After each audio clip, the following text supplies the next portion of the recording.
Right. ఇదే అంశంపై స్పందించేందుకు తమ విశ్లేషణ అందించేందుకు ఉప్పాల లక్ష్మణ్ గారు అనలిస్ట్ గారు సిద్ధంగా ఉన్నారు. ఉప్పాల లక్ష్మణ్ గారు నమస్తే అండి. నమస్తే. లక్ష్మణ్ గారు చెప్పండి, సీఎం రేవంత్ రెడ్డి వ్యాఖ్యల మీద అటు టీడీపీ అధికార ప్రతినిధి స్పందించారు, ఆనంద్ సాగర్ గారు అండ్ కాంగ్రెస్ తరపు నుంచి శివకుమార్ గారు చెప్పారు తమ వెర్షన్. మీరేమంటారు? అసలు సీఎం రేవంత్ రెడ్డి ఈ మాటలు చెప్పడం వెనుక, ఈ మాటలు అనడం వెనుక కారణం ఏంటంటారు? అంటే అది నేనేమైతే దురుద్దేశం అని నేను అనుకోవటం లేదు. కాకపోతే కోపం వచ్చినప్పుడు మాట్లాడిన మాటలుగా నేను భావిస్తున్నాను. కోపం వస్తుంది. ఎందుకు వస్తుంది అంటే ఇక్కడ గత ప్రభుత్వం పాలన వదిలేయండి, జగన్మోహన్ రెడ్డి గారి పాలన ఏం జరిగింది. ప్రస్తుతం కూటమి ప్రభుత్వం వచ్చింది, 9 నెలలు అయింది. 9 నెలల నుంచి అంటే పూర్తిగా నేనేం చెప్తున్నానంటే ఇది కమ్యూనికేషన్ గ్యాప్ ఉంది. అంటే ప్రభుత్వంలో కమ్యూనికేషన్ గ్యాప్ అన్నది ఇంకా పోలేదు కూటమి ప్రభుత్వం వచ్చిన తర్వాత. ఇప్పుడు ఈఓలు జేఈఓలు అక్కడ బాధ్యులు. ఈఓలు జేఈఓల్లో ఈఓ కంటే జేఈఓ అంటే తిరుమలలో ఒక జేఈఓ ఉంటాడు, తిరుపతిలో ఒక జేఈఓ ఉంటాడు, వాళ్ళపైన ఈఓ అంటాడు. ఈ లెటర్లన్నీ కూడా యాక్సెప్ట్ చేసేది జేఈఓ, అంటే తిరుమలలో ఉండే జేఈఓ. ఒకవేళ ఈఓకు పోయినా ఈఓ జేఈఓ ఫార్వర్డ్ చేయాల్సింది, దాని మీద ఈఓ ఏం నిర్ణయం తీసుకోలేడు. ఇక్కడ తెలంగాణ నుంచి వెళ్ళేటువంటి లెటర్లను ఆమోదించకుండా రిజెక్ట్ చేస్తూ వచ్చారు ఎవరు? జేఈఓ. మాకు ప్రభుత్వం నుంచి ఆదేశాలు ఉన్నాయి, కేవలం మా ఆంధ్రప్రదేశ్ సంబంధించినటువంటి లెటర్లే మేము యాక్సెప్ట్ చేస్తాము అని. ఇది కరెక్ట్ కాదు. బీఆర్ఎస్ ప్రభుత్వ పాలనలో కూడా లెటర్స్ ఆమోదించారు.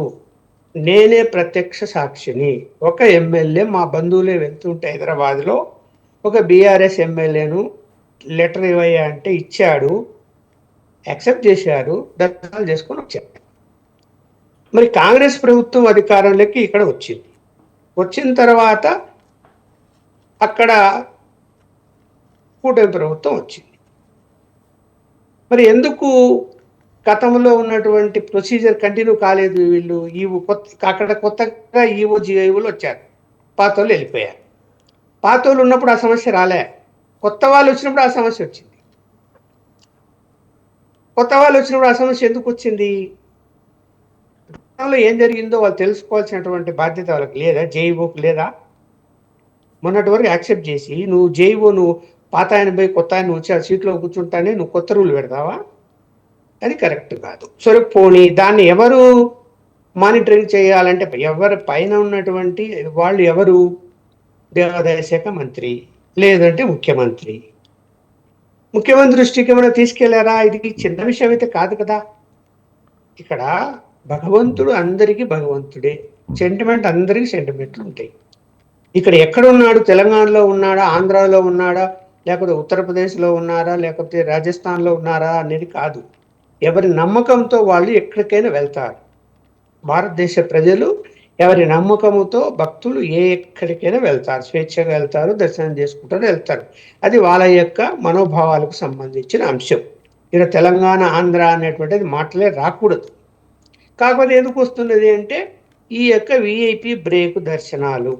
ఆ విఐపి యొక్క బ్రేక్ దర్శనాలు వారానికి ఒక లెటరు ఒక ఎమ్మెల్యే ఇవ్వచ్చు, ఒక మంత్రి ఇవ్వచ్చు అనేటువంటిది అలా కొన్ని పద్ధతులు టీటీడీలో పెట్టారు. బోర్డు మెంబర్లకు ప్రత్యేక అధికారాలు ఇచ్చారు. ఇక్కడ ఎంపీ, ఎమ్మెల్యే, మంత్రి ఇది తీసుకున్నప్పుడు ఏమవుతుందంటే, సపోజ్ ఆ రోజు ఒక 5,000 మందికి బ్రేక్ దర్శనం కల్పించాలని నిర్ణయించుకున్నారు అనుకోండి. ఒక ఫిగర్ అనుకుంటారు వాళ్ళు, 2,000, 5,000, 3,000 అని. 2,000 అనుకున్నా కూడా ఆ 2,000 లెటర్లు ఏం చేస్తారంటే ఆర్డర్ ఆఫ్ ప్రియారిటీ చూస్తారు. ఆర్డర్ ఆఫ్ ప్రియారిటీలో ముందు ముఖ్యమంత్రి కార్యాలయం నుంచి, అంటే ముఖ్యమంత్రి నుంచి వచ్చినట్టు లెక్క. దాని తర్వాత మిగతా మంత్రులు, దాని తర్వాత కేంద్ర మంత్రులు, దాని తర్వాత ఎంపీలు, దాని తర్వాత ఎమ్మెల్యేలు, దాని తర్వాత మాజీ మంత్రులు అయ్యి ఎమ్మెల్యేలుగా ఉండాలి. ఎమ్మెల్యేగా ఉండి మాజీ మంత్రి ఉండాలి. అవి తీసుకుంటారు. అలా ఆర్డర్ తీసుకొని అవి ఆమోదించుకుంటూ వచ్చేటప్పుడు ఏమైపోతుంది అంటే, ఆ 2,000 ఫిగర్ దాటిపోయింది అనుకో, ఆ కింద ఉన్న రిజెక్ట్ చేస్తారు. ఇది ఎలా అయిపోయిందంటే ఎమ్మెల్యే టికెట్ ఇచ్చాడు కదా అని చెప్పి దర్శనానికి వెళ్తారు ఫ్యామిలీతో, టికెట్లు బుక్ చేసుకుంటారు, ఎయిర్ టికెట్లు, రైల్వే టికెట్లు, వెళ్ళి తిరుమలకి వెళ్ళిన తర్వాత నీకు మెసేజ్ వస్తుంది నీ రిజెక్ట్ అయినది. ఎంత అన్యాయం చెప్పండి ఇది. రిజెక్ట్ అయితే ఏం చేయాలి? అక్కడ పోయిన తర్వాత జనరల్ క్యూలో పోవాలా? పోగలుగుతారా? పోతే అది 24 గంటలు మినిమం పడుతుంది. ఈలోగా రిటర్న్ ఫ్లైట్ టికెట్లు, రిటర్న్ రైల్ టికెట్లు బుక్ చేసుకుంటారు. ఊరికే బయట నుంచి దండం పెట్టుకొని వెళ్ళిపోవాల్సి వస్తుంది. అలా వెళ్ళిపోయిన వాళ్ళు చాలా మంది ఉన్నారు. ఇంతకాలమైనా కూడా ఈ సిస్టంలో మార్పులు రావాలి, కమ్యూనికేషన్ రావాలి. అలాగే ప్రజాప్రతినిధులందరికీ కూడా టీటీ నుంచి ఇంటిమేషన్ పోవాలి, ఒక మెసేజ్ పోవాలి. మీరు ఈ డేట్లలో లెటర్లు ఇస్తే ఆల్రెడీ వచ్చేసి ఉన్నాయి మా దగ్గర, మీరు ఇంకో డేట్లలో పంపించుకోండి అని ఇలా కమ్యూనికేషన్ రావాలి. అది లేదు.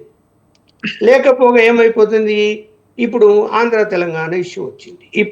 ఇప్పుడు మేల్కొని టీటీడీ ఒక ప్రకటన చేసింది. ఏమని? 24 నుంచి తెలంగాణ నుంచి వచ్చే ప్రజాప్రతినిధుల లెటర్స్ సోమవారం, మంగళవారం ఆమోదిస్తాం. అంటే ఆ 2 రోజులే యాక్సెప్ట్ చేస్తారు లెటర్స్. అలాగే అంతకు ముందు సోమ మంగళవారాలు శని ఆదివారాలు ఆంధ్ర లెటర్స్ ఆమోదించే వాళ్ళు కాదు. శని ఆదివారం తప్ప మిగిలిన 5 రోజులు ఆంధ్ర వాళ్ళ లెటర్లు యాక్సెప్ట్ చేసేవాళ్ళు. ఇప్పుడు ఏం చేసేవారంటే శని ఆదివారం కూడా ఆంధ్ర వాళ్ళ లెటర్స్ యాక్సెప్ట్ చేస్తున్నారు. ఎందుకు? సోమ మంగళ ఆంధ్ర లెటర్స్ యాక్సెప్ట్ చేయరు కదా. చేయనప్పుడు 5 రోజులు కావాలి కదా. ఇది కూడా అంటే ఆంధ్ర వాళ్ళ విషయం వచ్చేసరికి 5 రోజులు యాక్సెప్ట్ చేస్తారు, తెలంగాణ వాళ్ళు వచ్చేసరికి 2 రోజులే యాక్సెప్ట్ చేస్తారు.